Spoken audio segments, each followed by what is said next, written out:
வணக்கம். அனைவருக்கும் எம்எஸ் பூபதிராஜன் பணிவான வணக்கம். இந்த யூடியூப் சேனல் வழியாக பார்க்கக்கூடிய தமிழ் நல்ல உள்ளங்களுக்கு வணக்கம். இந்த சேனலை லைக் பண்ணுங்க, சப்ஸ்கிரைப் பண்ணுங்க, தொடர்ச்சியாக உங்களுடைய ஆதரவுகளை கொடுங்க.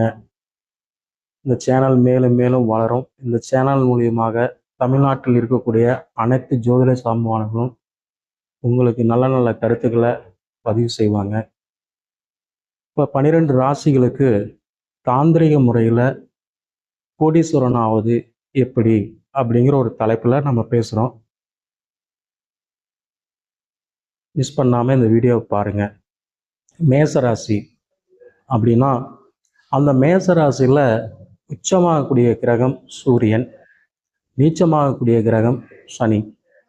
அப்போ இந்த மேசராசிக்காரங்க தாந்திரிக முறையில் நம்ம என்ன செஞ்சால் நமக்கு பொருளாதார முன்னேற்றம் அடையும் அப்படின்னா, இவங்க பார்த்தீங்கன்னா பாதத்தை வைத்து வழிபாடு செய்வது, ஒரு கோயில் உண்டியில் பாதம் இந்த வெள்ளியில் விற்பாங்க கோயிலில், அந்த பாதத்தை வாங்கி கோயில் உண்டியில் போடுறதும், இந்த மாதிரி வழிபாடுகள் செய்யும் போது இவங்களுக்கு இந்த தாந்திரிகத்தினால இந்த பொருளாதார முன்னேற்றம் தடை நிவர்த்தியாகி வாழ்க்கையில் கண்டிப்பாக ஜெயிக்கலாம்.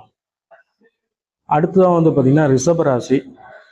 இந்த ரிஷபராசியில் பார்த்தீங்கன்னா சந்திரன் உச்சமாகிறாரு, ராகு பகவானும் உச்சமாகறாங்க.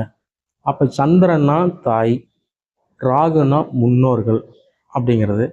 அப்போ ஒவ்வொரு பௌர்ணமிக்கும் அவங்க ஊரில் அருகாமையில் உள்ள அம்மன் கோயிலில் அன்னதானம் செய்வதும், அல்லது அன்னதானத்துக்கு முன்னான பொருள் உதவிகளை செய்வதும், ராகுங்கிறது முன்னோர்கள் வழிபாடு, பித்ருகளுக்கு அமாவாசை நாட்களில் வழிபாடு செய்வதும்,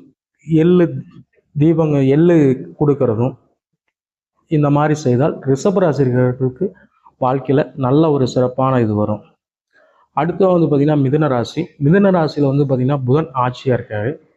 இது ஆண் பெண் ராசி அப்படிங்கிறதுனால பார்த்தீங்கன்னா உங்கள் ஊரில் ஏழை பெண்கள், ஏழை பசங்க கல்யாணம் ஆகிறவங்களுக்கு அவங்க திருமணத்துக்கு உங்களால் முடிஞ்ச உதவிகள் செய்தால் இந்த மிதுன ராசிக்காரங்களுக்கு கட்டாயம் வாழ்க்கையில் ஒரு நல்ல முன்னேற்றம் வரும்.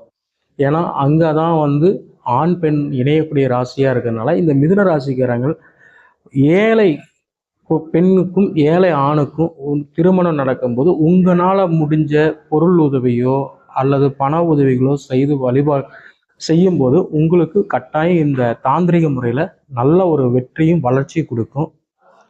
அடுத்து பார்த்தீங்கன்னா கடகராசி. இந்த கடகராசியில் குரு உச்சமாகிறாரு, செவ்வாய் நீச்சமாகிறாரு. அப்போ இந்த கடகராசிக்காரங்க தாந்திரிக முறையில் மிக பிரபலமாக வரணும், வளர்ச்சி ஆகணும் அப்படின்னா குரு உச்சமாகிறதுனால உங்கள் ஊரில் பென்சில் கூட வாங்க முடியாத குழந்தைங்களுக்கும், ஒரு நோட்டு புக்கு வாங்க முடியாத குழந்தைங்களுக்கும் பென்சில், ஸ்லேடு, நோட்டு, பேனா இந்த மாதிரி நீங்கள் வாங்கி ஒரு ஏழை குழந்தைங்களுக்கு நீங்கள் தானமாக செய்யும்போது உங்களுக்கு பெரும் செல்வத்தை கொடுக்கும். அதே மாதிரி பார்த்திங்கன்னா ஒருத்தர் வீடு கட்டி கிரக பிரவேசனம் பண்ணுவாங்க.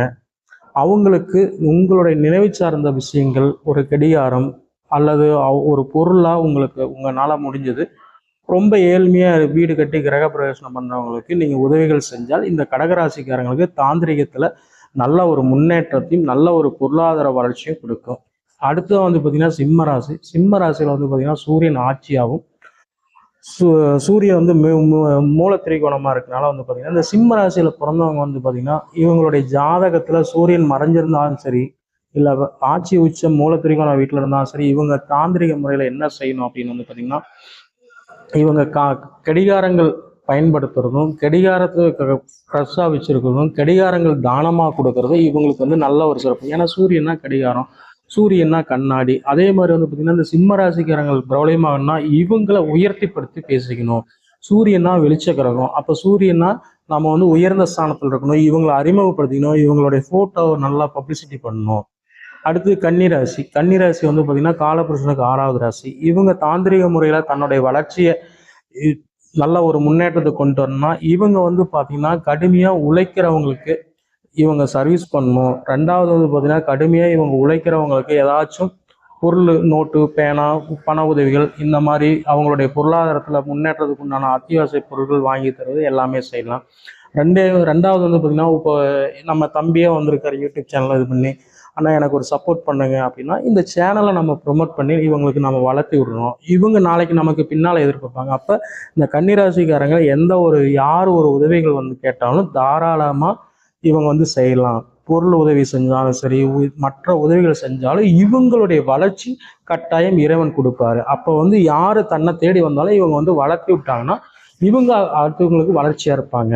அடுத்து வந்து பார்த்தீங்கன்னா இந்த கன்னிராசிக்காரங்கள் நான் வளர்த்து விட்டேன், நான் செஞ்சு கொடுத்தேன்னு எந்த இடத்துலையும் அவங்க சொல்லவும் கூடாது. ஏன்னா நம்ம செய்த உதவியை சொல்லி காட்டுறதுனால அந்த தோஷ நிவர்த்தி ஆயிரும். அதனால சொல்லி காட்டக்கூடாது. அடுத்து வந்து பார்த்தீங்கன்னா துளாராசி. இந்த துளாராசியில் வந்து பார்த்தீங்கன்னா சுக்கிரன் ஆட்சியாகவும் சனி பகவான் உச்சமாகவும் சூரிய நீச்சமா இருக்கு. அப்போ வந்து பார்த்தீங்கன்னா இந்த துளாராசிக்காரங்க தாந்திரிக முறையில் என்ன பண்ணணும் அப்படின்னா, ஏழாம் பாவகம் அப்படிங்கிறது காலபுருஷனுக்கு ஏழாம் பாவம். காலபுருஷனுக்கு ஏழாம் பாவம்னா மனைவி, காலபுருஷனுக்கு ஏழாம் பாவம்னா நண்பர்கள்.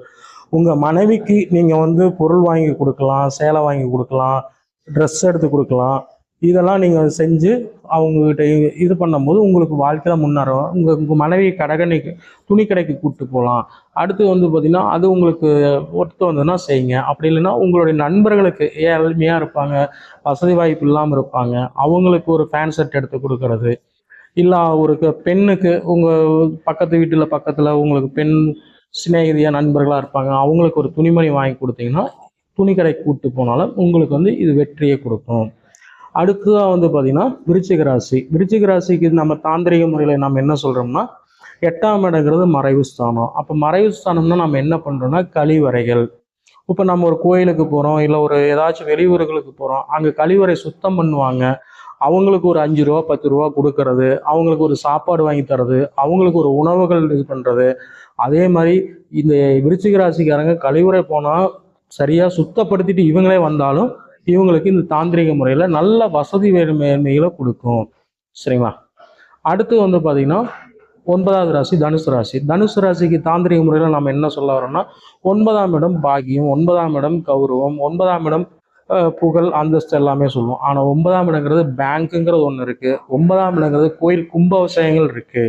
அப்போ இந்த தனுசு ராசிக்காரர்கள் தாந்திரிக முறையில் நாம் என்ன செய்யணும் அப்படின்னா, கோயில் கும்பாபிஷேகம் நடக்கும்போது நம்மளால முடிஞ்ச ஒரு பொருள், ஒரு நெய்யோ இல்லை ஒரு யாகத்துக்கு உண்டான மூலிகை பொருட்கள், யாகத்துக்கு உண்டானது, அபிஷேகத்துக்கு உண்டானது, அந்த கோயில் கும்பாபிஷேகத்துல நம்மளால முடிஞ்ச உதவிகள் செஞ்சால் கட்டாயம் இந்த தனுசு ராசிகளுக்கு.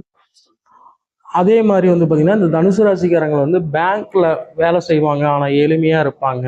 பேங்க்ல உள்ளவங்க, பேங்க் சுத்தப்படுத்துறவங்க, பேங்க் கூட்டுறவங்க, பேங்க்ல ரொம்ப வாட்ச்மேனா இருப்பாங்க. அவங்களுக்கு வந்து பார்த்தீங்கன்னா நம்ம ஒரு துணிமணிகள் வாங்கி கொடுக்கறது, அவங்களுக்கு பொருளாதார உதவியாக நம்ம உதவிகள் செஞ்சால் இந்த தனுசு ராசிக்காரங்களுக்கு நல்ல ஒரு தாந்திரிக முறையில் நல்ல ஒரு சிறப்பாக இருக்கும். அடுத்து வந்து பார்த்தீங்கன்னா மகர ராசி. காலபுருஷனுக்கு 10வது ராசி. இவங்க மகர ராசிக்காரங்க வந்து பார்த்தீங்கன்னா தன்னுடைய வேலை செய்யக்கூடிய இடத்துல இவங்களால முடிஞ்சது ஏழ்மையாக இருக்க பெண்கள், ஆண்களுக்கு இவங்க வந்து பொருள் உதவி, பொருள்னா என்ன அப்படின்னு பண்ணலாம். 10ஆம் இடங்கிறது கர்மா. அப்போ கர்மாங்கிறதுக்கு நம்ம என்னன்னா, அவங்களுடைய துர்க்க வீட்டுக்கு போய் நம்ம அவங்களுக்கு, இப்போ நம்ம வேலை செய்யவங்க வீட்டில் ஏதாச்சும் துர்க்கரியம் நடந்துச்சுன்னா அவங்க வீட்டில் போய் நம்ம இருந்து அவங்களுக்கு கூட உதவியாகவும் பொருளாதார ரீதியாகவும் உதவிகளை செய்வது இந்த மகர ராசிக்காரர்களுக்கு தாந்திரிக முறையில் நல்ல ஒரு சிறப்பான இதை கொடுக்கும். அடுத்து வந்து பார்த்தீங்கன்னா கும்பராசி. கும்பராசி ராசியில் 11வது ராசி. இங்கே வந்து பார்த்தீங்கன்னா சனி பகவான் மூல திரிகோணமாகவும் ஆட்சியாகவும் இருக்காங்க. அப்போ 11ஆம் இடங்கிறது இங்கே வந்து கலசம் அப்படின்னு சொல்லுவாங்க. அப்போ நம்ம கோயிலில் கும்பாபிஷேகம் நடக்கும்போது கலசத்தில் வந்து நவதானியங்கள், காசு இந்த மாதிரிலாம் போடுவாங்க. அந்த மாதிரி நம்ம செய்யலாம். அதே மாதிரி நம்ம வீட்டில் கிரக பிரவேசனம் பண்ணும்போது அந்த கலசத்துக்குள்ளே வந்து காசெல்லாம் போடுவாங்க. அதெல்லாம் நம்ம எடுத்து வச்சு சேமித்து வைக்கும்போது இந்த தாந்திரிக முறையில் அவங்களுக்கு செல்வங்கள் சேரும். அடுத்தது வந்து பார்த்தீங்கன்னா மீனராசி. மீனராசி காலபுருஷனுக்கு 12வது ராசி. இங்கே குரு ஆட்சியாகவும் சுக்கிரன் உச்சமாக இருக்கிறதுனால வந்து பார்த்தீங்கன்னா இந்த சுக்கிரன் குருனாவே தங்க ஆபரணங்கள். அப்போ இந்த மீனராசிக்காரங்கள் பொருளாதாரத்தில் முன்னேறணும்னா சும்மா ஒரு மில்லியனாவது இல்லை ஒரு சின்ன ஒரு 500 ரூபா 1000 ரூபாய்க்கு தங்கம் வாங்கி கன்னி பெண்களுக்கு தானமாக கொடுக்கலாம். ஒரு 3 காயின், சின்ன காயினா ஒரு 500 ரூபாயில இல்லை 1000 ரூபாயில தங்க காயின் வாங்கி கன்னி பெண்ணுங்களுக்கு கொடுக்கலாம். இல்லை உங்களால் முடிஞ்ச ஒரு கிராமே நீங்கள் தங்கம் வாங்கி கொடுக்கலாம்.